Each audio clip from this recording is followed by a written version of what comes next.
Well, it's been a month since Google sent us our Pixel 5, and in that time I've used this phone as my main phone, and I've gotten to play around with it enough where now I'm going to tell you some of the things I really like about this phone, the standout features, and in this review we are going to go in depth on the photography and videography capabilities of the Pixel 5. I'll also tell you some things I don't like about the phone, and then ultimately I'll give you my recommendations on who should get one. First, let's get the basics out of the way. This phone hits all of the marks for me. It has a good resolution OLED screen with much better viewing angles than the Pixel 4a. The 90Hz screen makes scrolling look very smooth. Google also went with an all-screen display this time, which makes this phone look incredibly modern, and I much prefer this design with the hole punch for the selfie camera than the Pixel 4 XL last year with its larger bezels. One thing to note is there's no top speaker and it's under the display with the Pixel 5, so the speaker quality isn't as good as the Pixel 4 XL that I had in my opinion,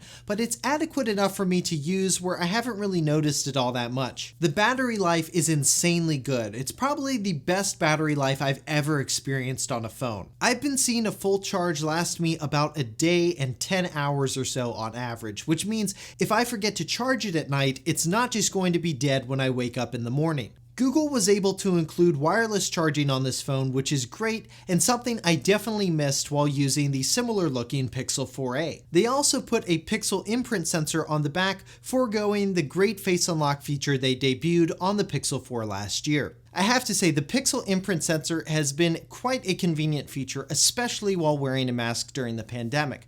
However, over the long term, I still prefer having face unlock. I think it's just a more convenient way of unlocking your phone, but in an ideal world, you'd have a phone that had both face unlock and an imprint sensor.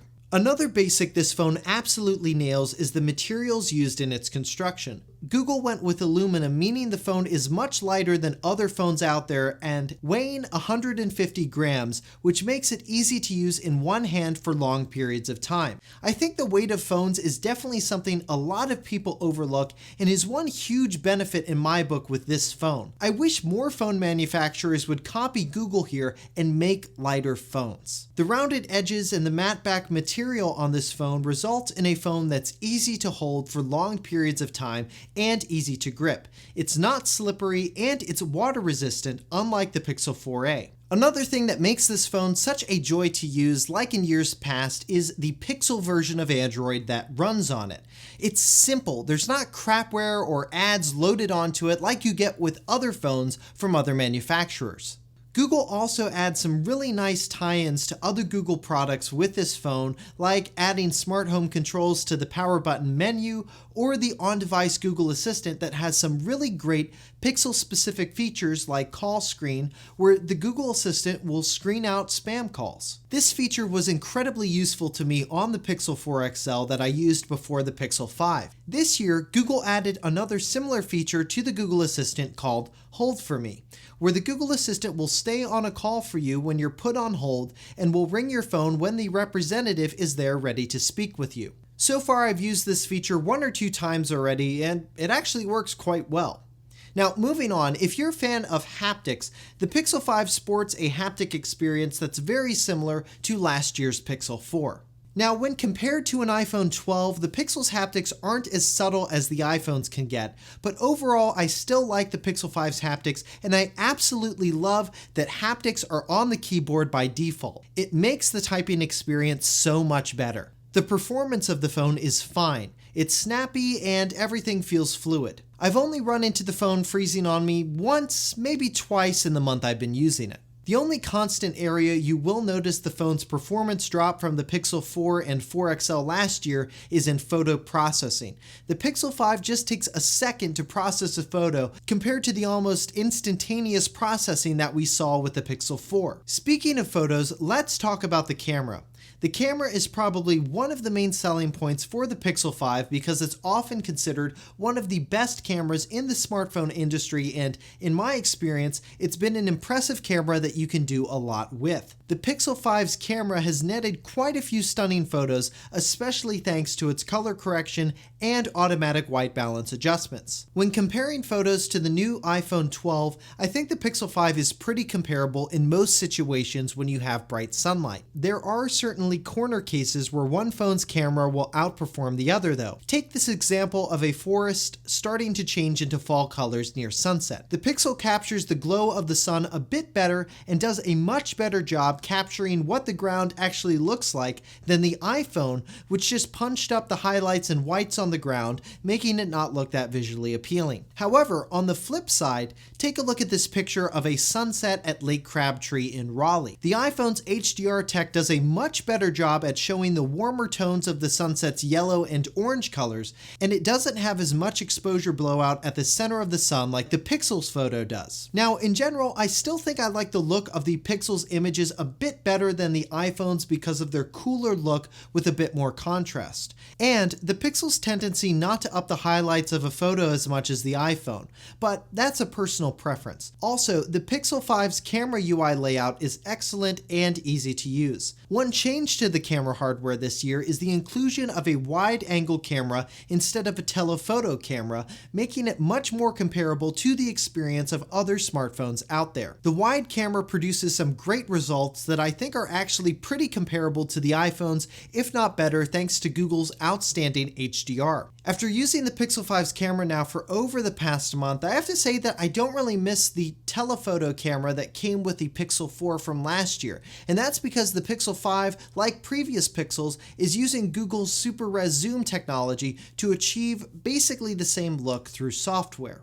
And when comparing it to the telephoto images from my Pixel 4 XL, the 2x zoomed in photos look pretty much identical. Like in years past, the Pixel 5 supports RAW photos, and all you have to do is hit the arrow at the top of the screen to bring up the camera settings where you can turn on RAW camera support. The selfie camera on the Pixel 5 is quite good. It produces nice, clear images with a good amount of detail and is also pretty comparable to the iPhone 12 selfie camera. Compared to the Pixel selfie camera on the 4, I like that you can do not just 1x, it can also do 1.4x as well. Next, let's talk about the video capabilities of the Pixel 5, and this for me has been one of the only downsides that I've encountered with this phone, especially when you compare it to the competition. First, let's talk about what's been improved with the Pixel 5's video capabilities compared to last year's Pixel 4. Google has adjusted the colors and contrast in the video to make things look less washed out and gray. They also added some new stabilization modes which in my experience work really well, especially the cinematic mode which gives you great looking slow panning shots to help set the scene. The locked stabilization yields some impressively smooth video when you're shooting a faraway subject. The active stabilization mode works well but can result in some wonky colors. Google also added 4K 60 frames per second which was missing in last year's Pixel, and is a video mode where I think you can see the most improvement in video quality compared to the previous Pixels, especially when it comes to color accuracy. Take this shot for example. The grass looks the correct hue of green that you see in real life. Now, where things go a little wonky with the colors is when you use some of the other stabilization modes like active stabilization. I had instances where the green didn't look quite right, but then the phone auto-adjusted it later, but that switch back and forth wasn't great or predictable. The main camera sensor, like in most phones, is definitely better in terms of producing less grainy video compared to the wide sensor, and that's certainly true with the Pixel's cameras for video. When comparing the Pixel's video quality to something like the iPhone 12's, the footage I get on the Pixel still looks oddly more compressed when comparing the exact same shot on an iPhone 12. The iPhone's footage just looks a bit crisper. Take this example of a panning shot of the Company Mill trail sign. You'll notice that the iPhone's footage is crisper on the sign, even though the Pixels might pick up slightly more detail in the sign grooves itself. Now, the other difference you'll notice in the Pixel's video quality compared to Apple's is the iPhone produces video with a bit of a warmer tone where the Pixel's has a cooler cast. Now, this is also the same for still photography, where I actually prefer the Pixel's look in general. However, for video, I think its cool cast is too much to the point where some things you take a video of don't represent the actual colors you see in real life, like for example, water in a stream. There are some edge cases where I notice that the Pixel's video quality is better than the iPhone's, like picking up the sunlight's glow through fall leaves in the afternoon. Overall, I'd say the Pixel 5's video quality is fine. There are some areas that Google does need to improve, like the colors, but overall, I'd say that the Pixel 5 actually produces pretty good video quality. The Pixel's video footage is actually better than I was expecting and produces way more usable footage than I anticipated compared to the Pixel 4's video quality, which just wasn't great. Alright, so we've gone over the things I like about the Pixel 5, some of the things I don't like about it, and that brings us to the fundamental question of who should get this phone. Now, for existing Pixel users, I think anyone with a Pixel 3 or older should probably consider upgrading to the Pixel 5 if you're looking to upgrade. The new design, way improved battery life, and camera upgrades probably make this upgrade worth it to you. And considering the Pixel 5 is a lower price than the Pixel 4 was last year, that is also an added bonus.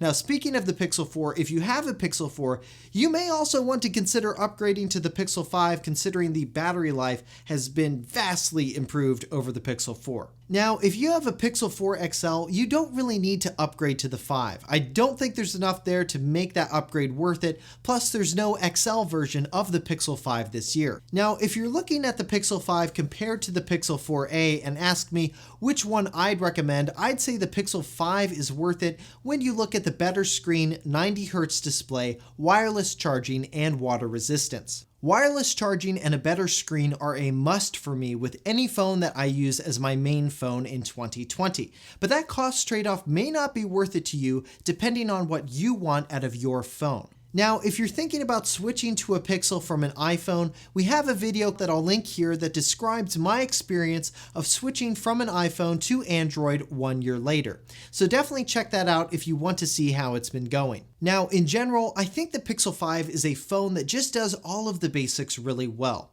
I have to admit that when Google sent me the Pixel 5 and I first got it, I wasn't all that excited about it. It didn't have any cutting edge features like Face Unlock last year, the Selfie radar that just were supposed to wow me, even though the Selfie radar thing didn't really pan out. But the Face Unlock thing was quite good on the Pixel 4.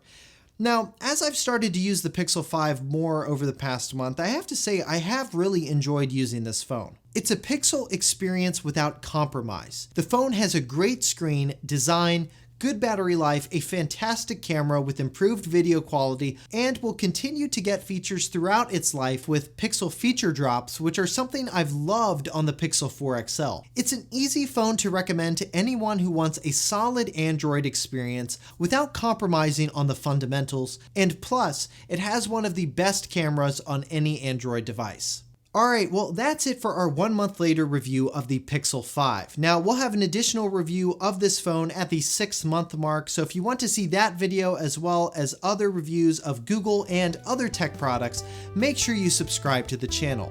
Now I hope you found this video helpful and informative, and if you did, make sure you hit that thumbs up button below. For 6 months later, I'm Josh Tedder. Thanks for watching.